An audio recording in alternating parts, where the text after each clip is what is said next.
بسم الله الرحمن الرحيم. السيدات والسادة، كما تعلمون نفذنا قبل قليل الجلسة الأولى من الجولة الثالثة للمفاوضات. As you know, we just finished our first meeting of the third round of negotiations.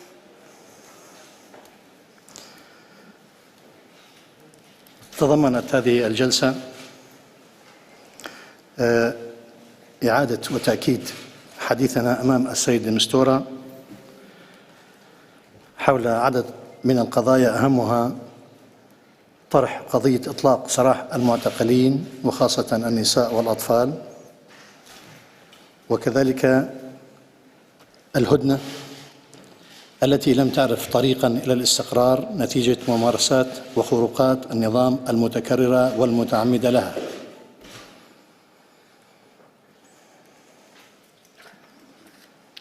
The meeting included our reaffirmation of our position to Mr. Demistoura on a number of issues, the most important of which were the release of detainees, especially women and children, and the truce, which has been destabilized by repeated and deliberate violations by the regime. وأطرقنا على مسامع السيد ديمستورا وفريقه المجازر التي ارتكبها النظام، والتي بلغ تعدادها أكثر من 21 مجزرة خلال شهر مارس آذار. We briefed Mr. Demistoura and his team about more than 21 massacres that have been perpetrated by the regime in the month of March alone. وكان آخرها كما تعلمون مجزرة دير العصافير التي يندى لها جبين البشرية. The last of those massacres was the massacre of Deir al-Asafir, which is shameful for the whole of humanity. والتي كان ضحيتها 40 شهيد من الأطفال نتيجة استهداف النظام كعادته لمدرسة أطفال ومشفى بجانب هذه المدرسة. There were 40 children killed in that massacre because the regime, as usual, deliberately targeted a school and a close-by hospital. أيضا تحدثنا في تراجع مستوى تنفيذ المساعدات الإنسانية وتراجع الإنجاز في هذا الملف، وهو بذلك يلقي بظلال سلبية على العملية السلمية برمتها. We also spoke about decreasing humanitarian assistance and a decrease in the achievements in that field that had been made so far. We also mentioned the negative consequences that such a regression may have on the whole process. أكدنا للسيد ديمستورا وللأمم المتحدة أننا حضرنا إلى هنا لنثبت جديتنا في البحث عن حل سياسي للقضية السورية، وأيضا لنقول للعالم أن نحن ممثلين الشعب السوري نبحث ونعمل من أجل حل سياسي، بينما النظام الذي ضرب كل قرارات مجلس الأمن بعرض الحائط يتخلف عن الحضور مدعيا عدد من الذرائع والحجج غير الحقيقية، وهذا يثبت عدم جدية النظام بالبحث أو الالتزام أو القبول بالحل السياسي.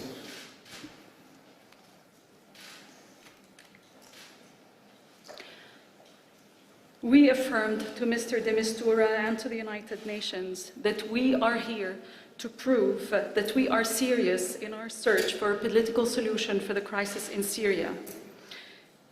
We, the representatives of the Syrian people, also said that we are here to work for a political solution, while the regime, which has flouted all UN resolutions, has been using fake pretexts in order to not be here in these negotiations. This proves that the regime is not serious in seeking a political solution to the crisis in Syria. وأكدنا أن تفاوضنا في هذه الجولة من أجل الانتقال السياسي لهيئة الحكم الانتقالي كامل الصلاحيات والسلطات التنفيذية، لأنها الحل الوحيد لوقف العنف في سوريا ووقف نزيف الدم ورفع المعاناة عن السوريين، وبالتالي هي المطلب الأول وهي المطلب الأهم وهي على رأس مطالبنا في هذه الجولة التي نتمنى أن نحقق من خلالها الوصول إلى الموافقة على الانتقال السياسي لهيئة الحكم الانتقالي كما جاء بالقرار 2254 استنادا إلى مرجعية جنيف 1.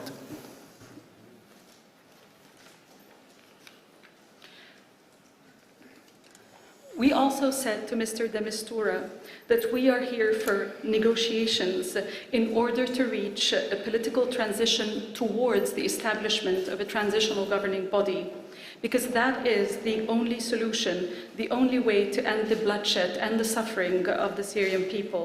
So that is our primary, our top objective in this round, and we hope that we can get agreement on a political transition towards a transitional governing body as is stated in Security Council Resolution 2254 and as is clearly mentioned in the outcome of Geneva 1. أخذنا فكرة من السيد ميستورا عن نتائج جولته في بعض العواصم التي زارها مؤخرا، والواقع أننا فوجئنا بهذه النتائج لأن أجواءها لم تكن إيجابية.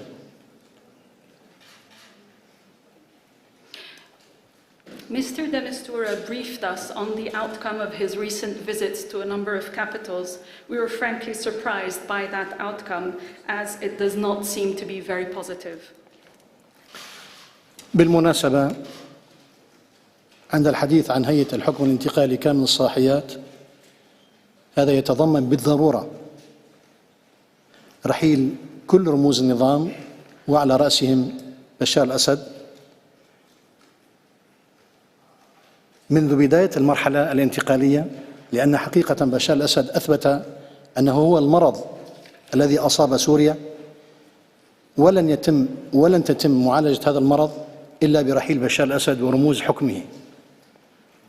ولو استعرضنا توصيف هذا المرض، بالتأكيد العالم يعلم أن ملايين المهجرين والنازحين ومئات الألوف من الشهداء في سوريا وملايين المنازل المدمرة ومئات الألوف من المعتقلين وخاصة النساء والأطفال هي بسبب هذا المرض، ولذا معالجة هذا المرض تكمن حقيقة في رحيل هذا النظام بكافة رموزه.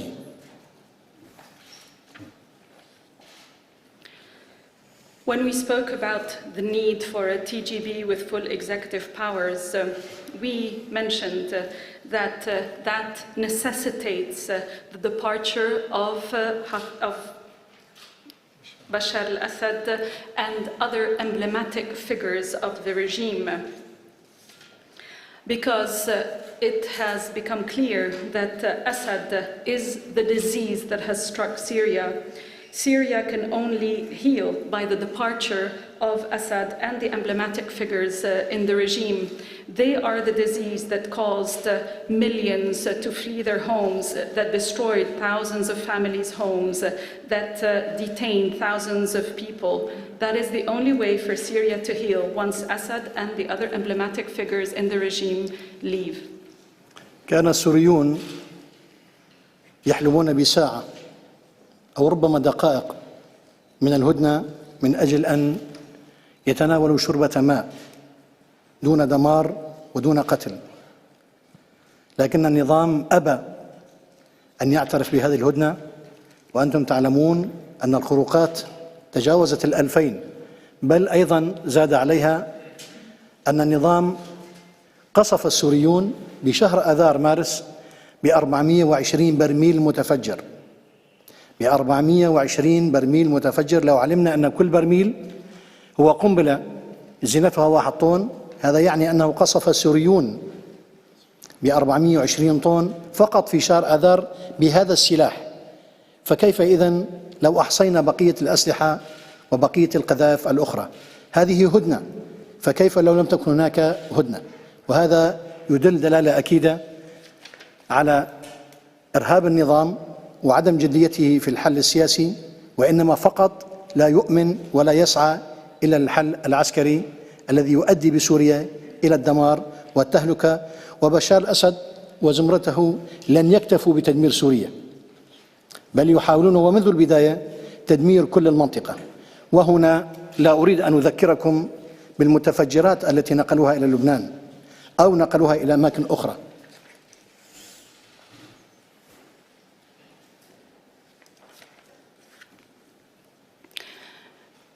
Syrians dreamt of having an hour, even a few minutes, to be able to drink a glass of water during this truce, away from killing and bloodshed, but the regime did not even grant them that. It committed more than 2,000 breaches of the truce. In the month of March alone, the regime dropped 420 barrel bombs. Each barrel bomb is estimated to be the equivalent of 1 ton of explosives. That means that 420 tons of explosives were dropped on Syria in the month of March alone. And that is other than other forms of weapons that have been used. And you can imagine that that is what happened during the truce, what it would have been otherwise. This is a clear sign that the regime is a terrorist regime and is not serious in seeking a political solution. It only believes in using military means to end the crisis, but these military means will lead to further destruction. The Assad and his supporters are ready to destroy Syria and even the whole region. I would like to remind you of the cases of explosives sent to Lebanon and not only to Lebanon. نفتح باب الأسئلة. Okay, we'll take 3 questions. First one, Anadolu. Betülür, Turkish news agency Anadolu. Are you concerned that the Syrian regime, with the help of Russia, is planning an operation to retake Aleppo? Do you see that as a violation of the ceasefire agreement? Thank you. هل تعتقدون بأن العملية التي يقوم بها النظام السوري بمساعدة روسيا ضد حلب هي محاولة لانتهاك قانون الهدنة؟ يعني بالتأكيد أنتم كوسائل إعلام تنقلون ما يجري من أحداث بشكل مستمر. تعلمون أنه قبل كل جولة تفاوض لابد للنظام من أن يقوم بتصعيد عسكري وتفجيرات هنا وهناك وقتل هنا وهناك، يعطي رسالة واضحة أنه لا يريد الحل السياسي وإنما يصر على الحل العسكري. لا أريد أن أذكركم بالتصعيد الذي نفذه النظام والروس في بداية شهر فبراير شباط بالجولة الثانية، ولذلك نحن لا نستغرب، كنا نتوقع هذا العمل بسوريا.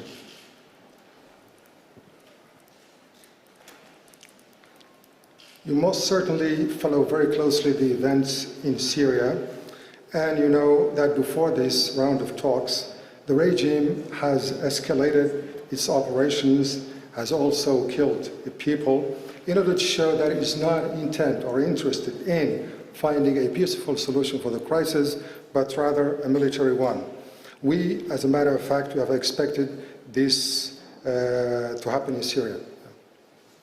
Okay, second question, رائد فقيه, الجزيرة, please.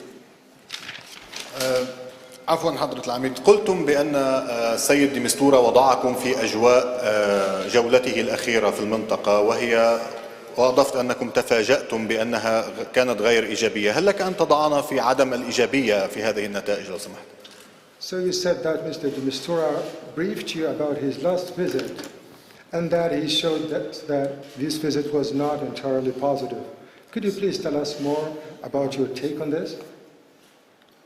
أعتقد أن السيد ديمستورا سيجيب على هذا السؤال، ولكن دعني أيضا أن أقول لك أن السيد ديمستورا هو زار العواصم التي تدعم النظام، موسكو وطهران، ونعلم جميعا موقف موسكو من النظام. يكفي أن نقول أن موسكو غير جادة إلى الآن برحيل هذا النظام ورموزه، والتي يعتبر مفتاح الحل في سوريا والذي لن نحيد عليه بطلب أبدا. وإلى الآن أيضا موسكو لم تصرح موقفها من الانتقال السياسي لهيئة حكم انتقالي كامل الصلاحيات. هذه مطالبنا.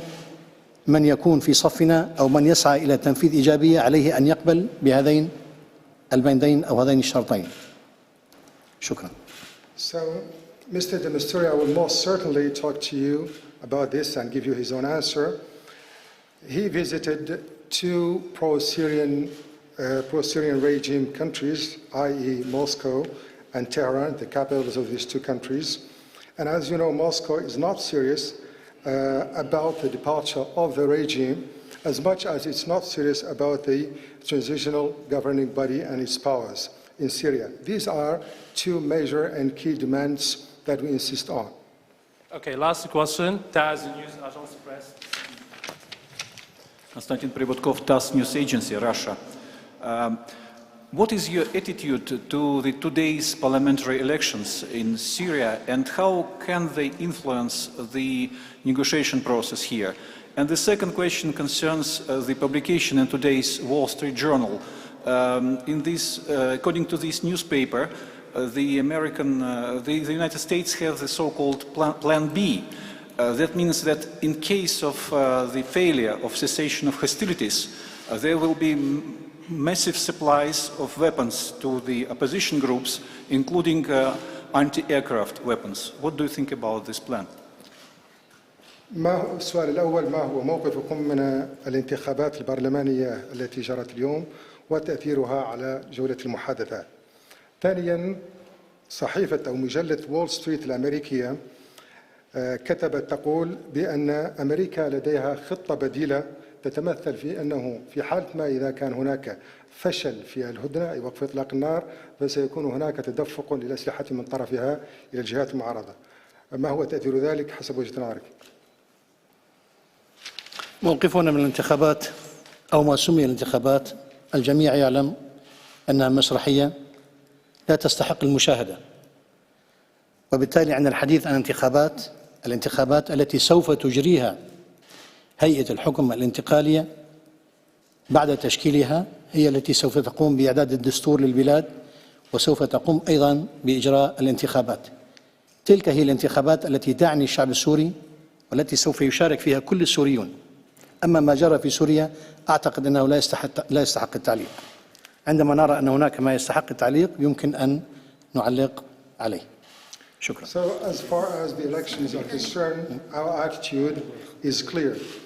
For us, this is a farce that is not worthy of our consideration.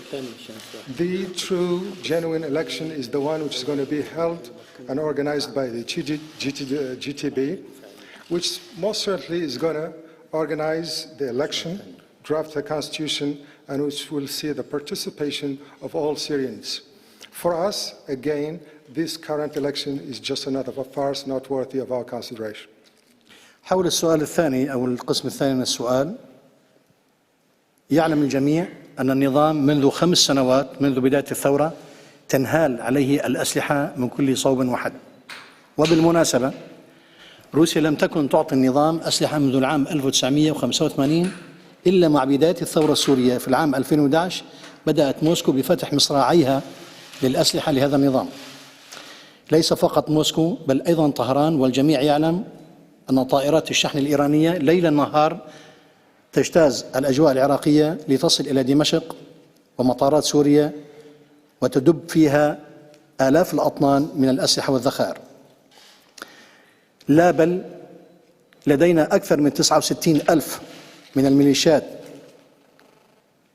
الطائفية وخاصة قوات الحرس الثوري الإيراني والباسيج الموجودين في سوريا ويعملون على قتل الشعب السوري بكل أنواع القتل. لم تكتفي إيران بذلك، بل هي تدفع اليوم بما يسمى قوات القبعة الخضراء أو القبعات الخضر، والتي تتدرب على القتل بكل أنواع القتل. هذا ما تدفعه إيران إلى سوريا. أليس من حق الشعب السوري أن يتسلح ليدافع عن نفسه؟ أليس من حق الشعب السوري أن يدافع عن أطفاله ونسائه؟ أليس من حق الشعب السوري أن يرفع المعاناة عنه ليكافح من أجل لقمة عيشه؟ أتعلمون أن النظام أوقف على السوريين لقمة العيش، فالسوريون في سوريا يموتون جوعا وبردا وقتلا بكل أنواع القنابل والمتفجرات. هل نستكثر على السوريون أن يتزودوا بالسلاح ليحموا أنفسهم؟ أعتقد أن الجواب لديكم واضح.